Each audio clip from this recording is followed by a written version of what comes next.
Hello everybody, this is Sebastian and welcome, Sebastian Furtado.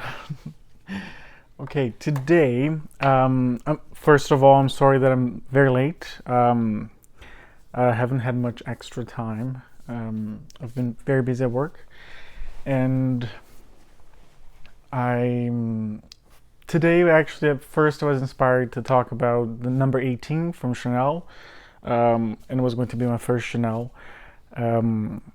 It's from the exclusive line, but I wore Oud Rose from Cartier, and also number 7. I have a sample of it, and I love this collection. It's a really, really beautiful collection.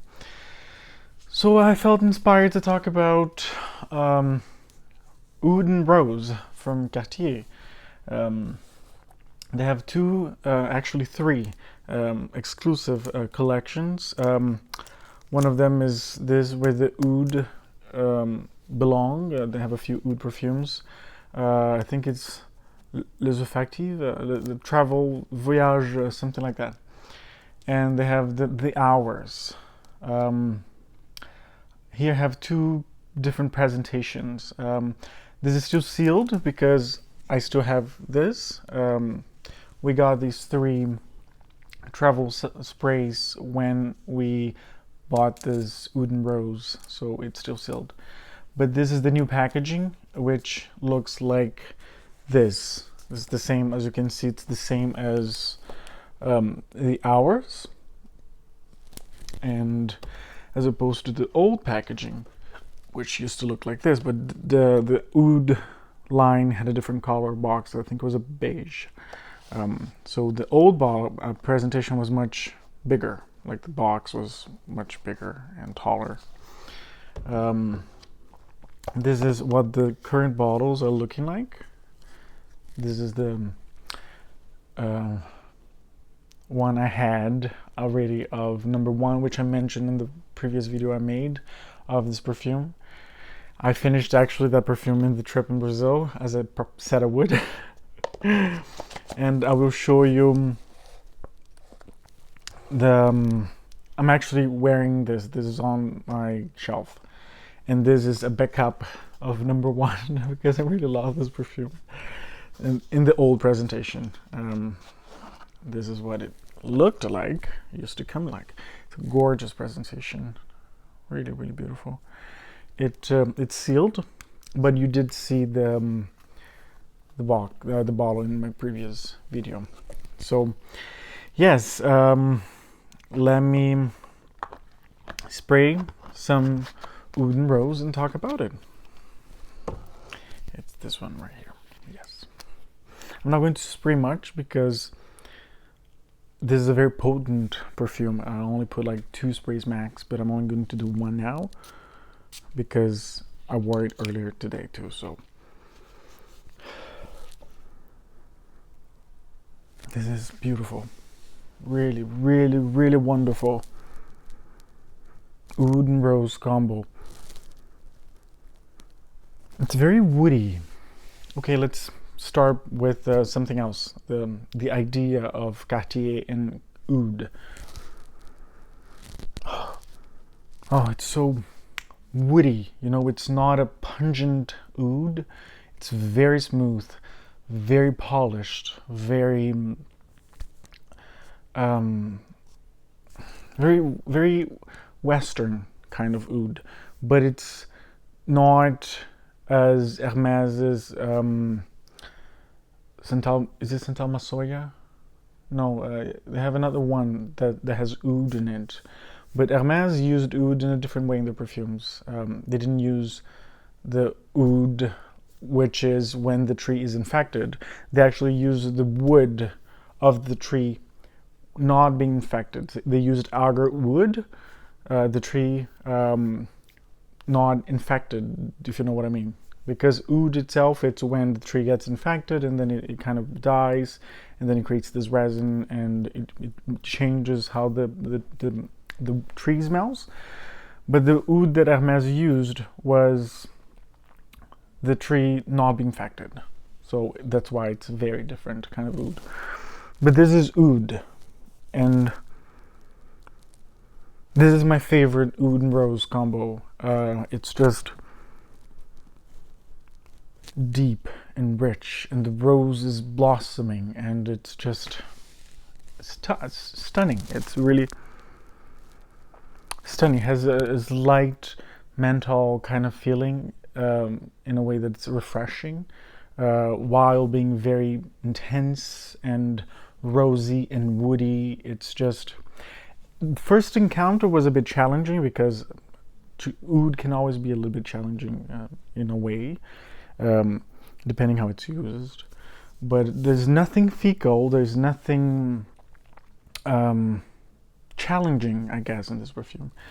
And I believe, a lot of you know, Cartier has some history in the with the eastern part of the world, Middle East.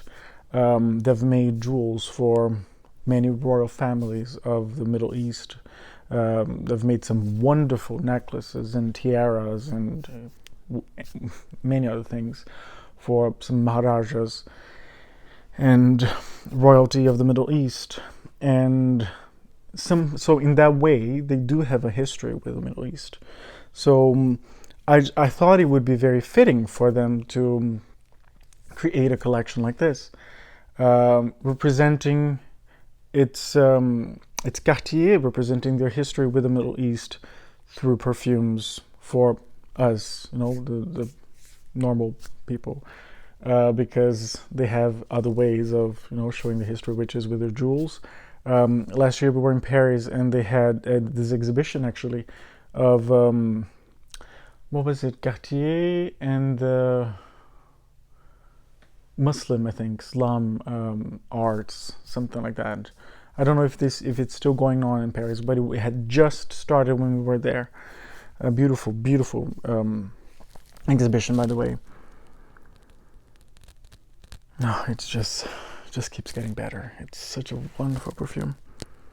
These other two that we got is Santal, Oud Musk and Oud and Pink. Yes, they're also really, really beautiful. So yes, they have this rich history with royal families of the Middle East. It was very soothing, and I watched an interview with a perfumer. I forgot her name right now. I'm sorry, I'm just tired. Yes, I forgot her name, but it will come back to me. And she has a lot of freedom in the company because she's the in-house perfumer. And what was I going to say? She this interview was very interesting. Actually, I highly recommend it. She talks a little bit about this collection, and it's on YouTube also. So she's saying that it can be very hard for a in-house perfumer to do their job, because they have to represent the brand, the history of the brand, the image of the brand, while still putting a little bit of themselves into their creations. So yeah, it's a very interesting interview. So you should watch it if you're into, well, if you're watching, you're into perfume. So yeah, you should definitely watch it. But yes, now coming back to this perfume in specific, Oud Rose. It's a perfect balance. It's really, really well balanced. There's nothing overshadowing anything else. Like the two notes are blended like a perfect link. The rose, it's here potent, very red, slightly fresh, and while the oud's here, but somehow she managed to do it beautifully. It's a really, really wonderful perfume.